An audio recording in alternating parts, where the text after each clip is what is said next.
Halo semua, salam sejahtera Malaysia, tuan-tuan dan bapak yang amat dihormati. Kali ini kita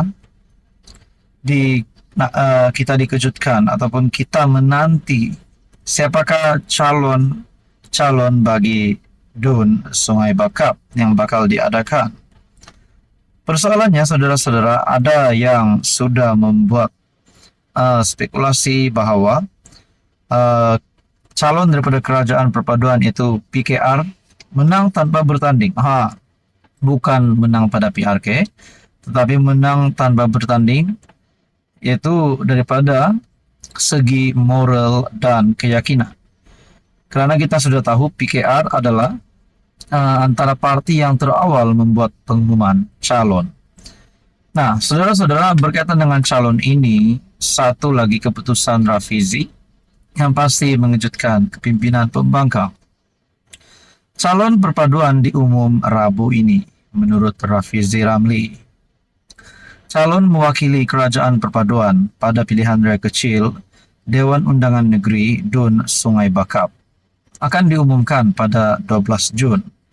Timbalan Presiden PKR Rafizi Ramli berkata, sebelum itu, calon yang dipilih oleh PKR itu akan dikemukakan pada mesyuarat Majlis Kerajaan Perpaduan Pusat pada petang Selasa.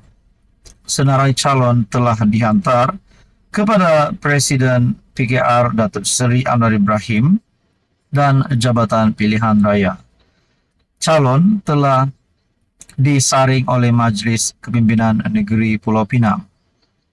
Kita akan kemukakan nama yang dipilih sebagai calon itu mengikut proses semasa mesyuarat Majlis Kerajaan Perpaduan pada Selasa.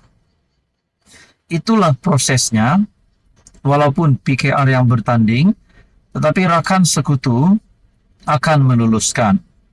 Katanya kepada pemberita, selepas melancarkan jentera perpaduan, PRK Sungai Bakap di Nibong Tebal. Rafizi, yang juga pengarah pilihan raya PKR Pusat, berkata, PRK Sungai Bakap bukan medan pilihan raya yang mudah bagi gabungan PH dan BN, namun mempunyai peluang untuk merampas kembali kerusi yang beliau sifatkan sebagai pinjaman kepada PN. Kita terima hakikat yang kita turun ke gelanggang PRK ini sebagai underdog, namun kita yakin dapat kembalikan semula kerusi Sungai Bakap yang dipinjamkan sekejap kepada Perikatan Nasional, menurut Rafizi. Beliau juga mengingatkan jentera gabungan PH agar kempen pada PRK Sungai Bakap harus berbeza. Dengan ceramahnya perlu menyentuh isu rakyat Palestin dan mempunyai tayangan video kesengsaraan rakyat. Selain itu, Menteri Ekonomi turut meminta semua jentera parti agar memasuki gelanggang PRK dengan berhema dan menjawab segala tuduhan serta tomahan yang dilemparkan pihak pembangkang dengan cara yang baik. Nah, saudara-saudara, itu adalah pengumuman daripada Rafizi Ramli. Apa komen Anda? Sekian saja, teruskan bersama di dalam channel ini. Halo semua, salam sejahtera Malaysia. Selamat datang ke channel Fels Lifestyle. Terima kasih kerana masih bersama di dalam channel ini. Saudara-saudara, tuan-tuan dan puan-puan yang amat dihormati, hangat di media sosial pada ketika ini berkaitan dengan isu subsidi bersasar ataupun harga diesel tanpa subsidi RM3.35. Nah, saudara-saudara yang amat dihormati, berkaitan dengan isu ini, sudah pasti pengumuman daripada kerajaan, khususnya daripada Datuk Seri Anwar Ibrahim, ini mengundang banyak pandangan, mengundang respon. Kalau nak cakap kecaman, sudah pasti ada. Namun, pujian rasanya pun ada untuk Anwar Ibrahim.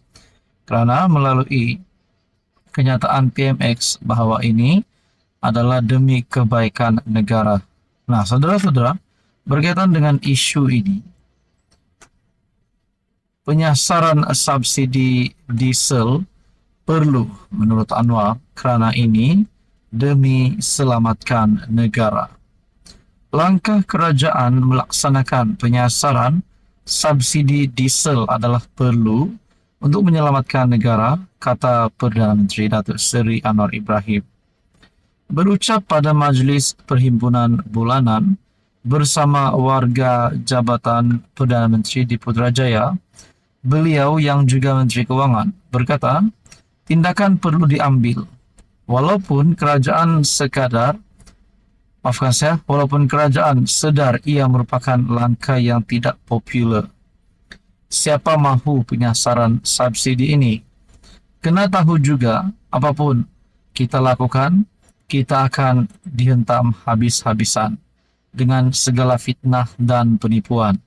Padahal kita beritahu, penyasaran subsidi ini, semua Perdana Menteri sebelum itu telah setuju, cuma tidak ada tekad politik melaksanakan kerana risikonya ada. Tapi untuk selamatkan negara, kita tak ada pilihan, katanya.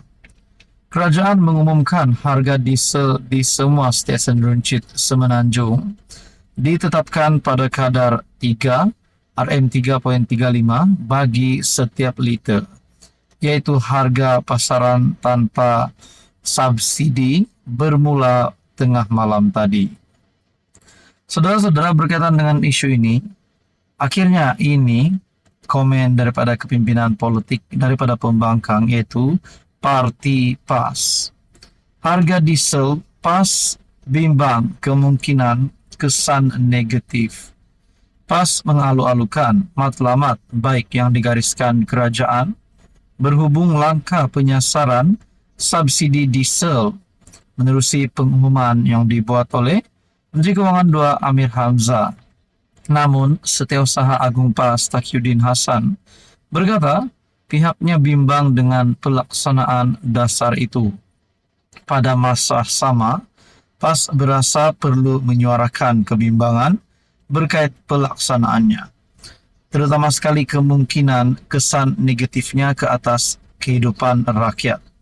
Nah, saudara-saudara, saya melihat di media sosial memang ada serangan yang diterima oleh kerajaan yang tidak bersetuju dengan harga diesel pada hari ini. Nah, berkaitan dengan ini, adakah ini boleh membawa kepada bermulanya kejatuhan kerajaan? Nah, itu menjadi persoalannya. Namun kalau kita cuba fahami apa yang dinyatakan oleh PMX, bahwa ini adalah demi kebaikan negara walaupun langkah ini tidak popular.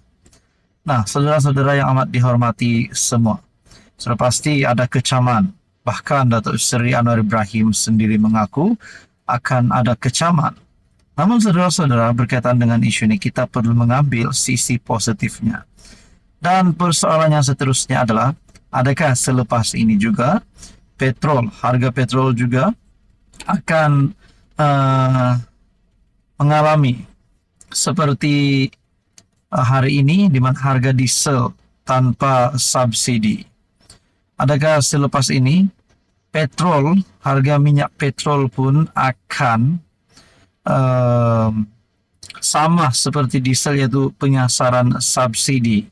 Dan persoalan yang kedua, adakah selepas ini bukan saja di Semenanjung, tapi Sabah, Sarawak, dan Labuan pun akan turut kena berkaitan dengan penyasaran subsidi ini? Nah, saudara-saudara, Anda boleh komen di bawah berkaitan dengan isu ini. Apa komen Anda? Teruskan bersama di dalam channel ini untuk info yang seterusnya.